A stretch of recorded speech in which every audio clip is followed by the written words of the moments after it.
going on, everybody? It's your boy Itz-Beez-Da, TrackStar, and welcome back to Dancehall Master Class, Chapter 5, Sampling. Like I said, in today's video, we're going to break down and kind of try to explain, some of the small nuances about the piano roll in FL Studio.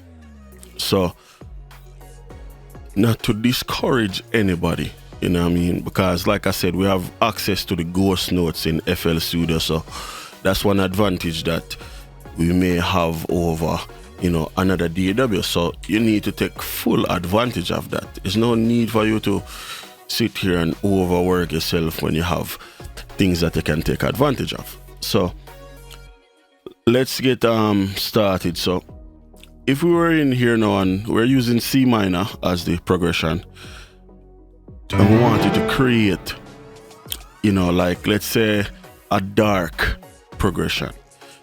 Typically the minor scales are associated with dark progressions, but that doesn't mean that just because you have a minor scale, the progression will sound dark, So let's do an example. So let's say if we were to use now A sharp,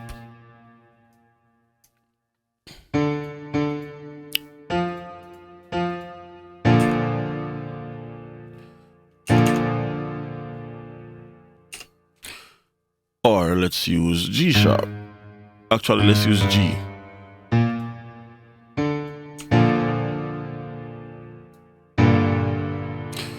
Which one of these progressions sound, the darker?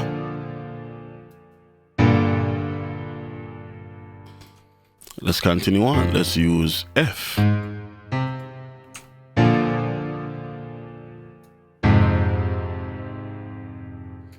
Let's even go up an octave.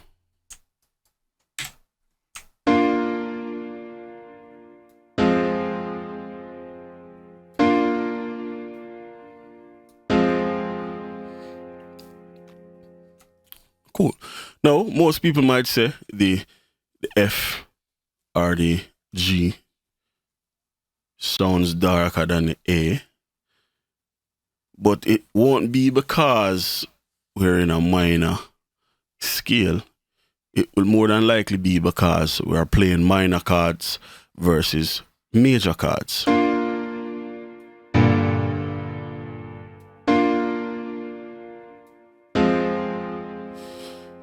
You understand? And the reasons for that is because, like I said, you have to be able to analyze the piano roll. This is a major chord because between these two notes, these first two notes of this chord, we have three notes. We have D, C, and C sharp, right? Between these, we have G sharp and A, So it then is a minor chord because the distance between the first two notes is only two notes, right? And the distance between these two notes is two notes as well. We have F sharp and G, right? So this is how you determine whether it's a major chord or a minor chord. Cool? And I'm saying major chord or minor chord referring to the individual chords. It could be, in the grand scheme of things, this is all C minor in the grand scheme. But in the small scheme or on a smaller level, you have individual major and minor chords that make up the progression. So let's do a full progression and dive a little bit deeper. So let's get rid of all of these. And if you want to shift to the pencil tool or the brush tool in the piano roll, you press Alt, Shift, and B, right? And you get the brush tool. All right, so let's get to it. So we are in C minor or whatever. So let's just do nice little progression.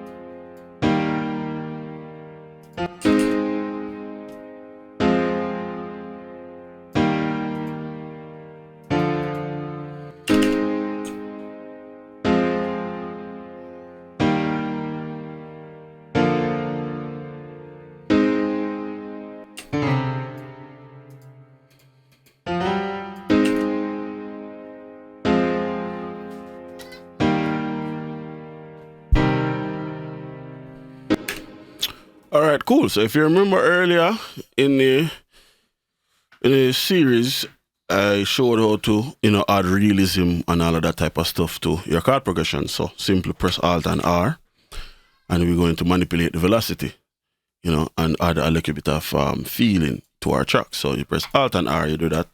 Press Control and A, select everything, hold Alt, and use the mouse wheel to lower the velocity, right?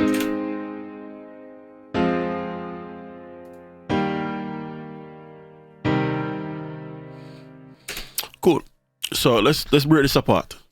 So just looking at this, I can say, hey, this is a major, minor, major, minor.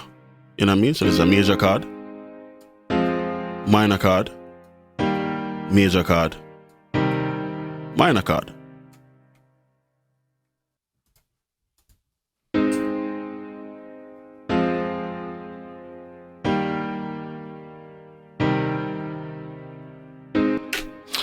All right. So sometimes you will see stuff like this, right? Where a chord gets inverted, right?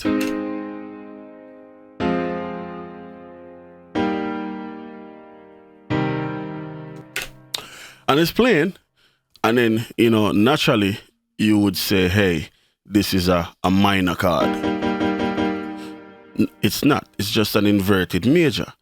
Because if we look, what did I say? A minor chord typically will have between the first two notes between the first two. So we have G sharp and A. And then here now we have 4 notes. So immediately that's a red flag. It's not wrong, but that's just letting you know that's inverted. And if we do the same thing, if we raise this an octave, inverted, it's the same exact thing. It's no different. We have 4 notes here, even though we only have 3 notes here. You understand what I'm saying? So you would think this is a major, but it's not. If you look at the top half and you see 4 notes, more than likely it's just an inverted chord, meaning these 2 notes on top should be here, right? So let's listen to them and see what they sound like.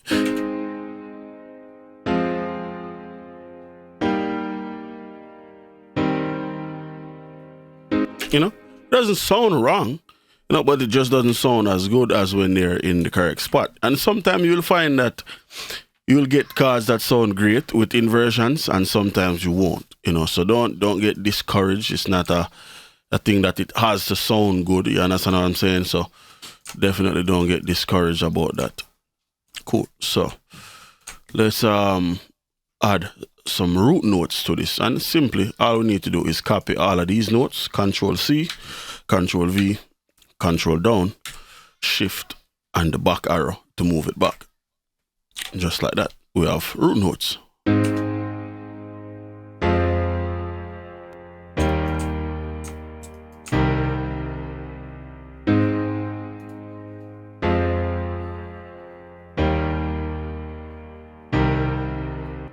Cool. And that's the progression. So how will you tell that these are root notes? Because it's basically the lowest note in each of the chords is playing an octave or multiple octaves, because you could lower it another octave.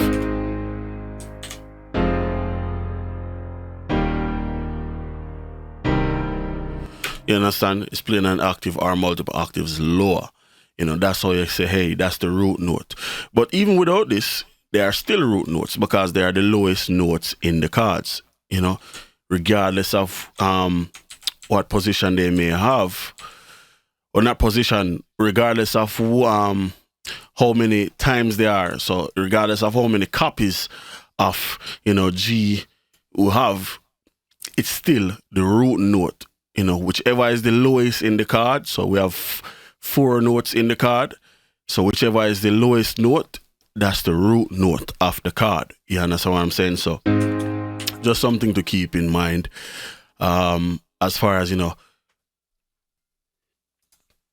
analysis goes. So let's see how we can engage certain stuff to help us in the FL Studio piano roll. So if we go here and go under options in this menu, there are certain options that you would want to turn on, right? So firstly, you want to go to edit and allow resizing from left. Very important, because sometimes you will make a progression. Let's say I had, you know, this note here and it was a little bit longer, right? And it was like this. And you just want to shorten it up to make it fit with the progression, but you can't resize it from the left. You have to do it from the right. You understand what I'm saying? You go in this menu, go edit, file, and then you go allow resizing from left. And all of a sudden, no, you can just cut the note from the left or from the right. And it comes in handy because you can then be creative with it, because you can now create like strum progressions and stuff like that. You understand what I'm saying? So it's a very important feature. Just another thing to help you out in the piano roll. Let's continue. So another thing, we have tools here. I've went through a lot of this stuff before. We have stamp. Basically, this helps you, and let's show you exactly what this does. So let's come out of here. So we're using C minor, right? Like I said before, I've done videos about the chord codes and all that type of stuff, but this is not about chord codes and all that. We're talking about just sampling, right? And stuff to help you in the piano roll with the sampling. So here we need C minor in the piano roll. If you come to the drop down menu and press stamp, and then you go under scales, right? So up here you have chords, down here you have scales in the middle right here. So you go to scales and you go to natural minor, Aeolian. You press on C and you have C minor, right? So you just continue copying that. And like I said, how to copy, hold and shift, left click and drag, let go and drive and move the notes up. And that's how you copy the progression. You understand what I'm saying? So just another one of those features that's super handy in the piano roll. Let's continue on. So under stamp, you have view. So now here I have my time segment set to 4 bars, right? You could have it in just bars. And if you notice, it changes how the piano roll looks. So let's put it back to 4 bars. You understand? So it changes how the piano roll looks, right? I leave mine in 4 bars. There's another option under view. You have keep labels on screen. Cool. So let's turn that off. I'm not too familiar with that. It's not an option that I turned on. So let's see when we turn it on what happens.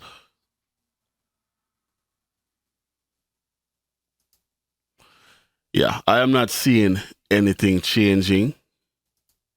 So maybe that's something that we'll probably have to read about in the book. So underneath that view, you have shadow. I'm not seeing what that does either. Absolutely not seeing anything there. Once again, we may just have to read about that in the manual. Rounded is going to change the notes from squares to rounded notes, and I think I'm going to go back to using the rounded notes. I used to use these a lot in the older versions of FL Studio. So basically, it just turns the MIDI notes and rounds off the edges. It doesn't do anything as far as the sound. It's just a looks thing, right? So it just turns it from a square to basically a circle and a rectangle. So let's turn those on. So shadow and then rounded. As far as note colors, you have a few different ways to change the note colors. So if you highlight all the notes and click this green space, you can change all of the colors of the notes, right? Cool. So let's change this back to green. Now, notice this here has numbers. These numbers are labels because they are for MIDI channels. So if you put, let's do this. Let's mute all of these notes. So Alt and M to mute the notes, right? They turn blue. So if you put some channel 16 or whatever, some VSTs won't play that. Nexus isn't one of those VSTs. There are some VSTs that will not play the notes if they are in a different channel. So if you ever get a MIDI and the notes aren't the color that you expect them to be, that could be the problem. So let's unmute these. Alt, Shift, and M should be green. Perfect. Let's continue on. So we have under view, we have incremental scaling. That's something to do with to do time, and you have something called precise time indicator. The time indicator is this right here that's going across the top. You know, so you want to make sure that you have precise time indicator turned on so it keeps as close as possible. Mini piano roll preview is this up here at the top, right here. That's the mini piano roll. As you can see the piano roll in it. So if we go view and change that, so let's go mini piano roll preview and then let's do double height. You notice it gets bigger, you know what I mean? So you could be a fan of that or not, it doesn't really matter. I'm gonna leave it just because outside of that you have keyboard style. So you can change the keyboard style to like a list, like that. You can also change the keyboard style to a darker style, like that. You can go to the classic keyboard, like that. Or the one that I like, you can use the modern keyboard style, like that. Cool. Doesn't matter, doesn't change anything, it's just a looks thing, right? You also have, like I said, the flat. So let's leave this. I kind of like this. Let's leave that. So now let's continue on. We have view still. You have keyboard style. We just did that. And now you have key labels.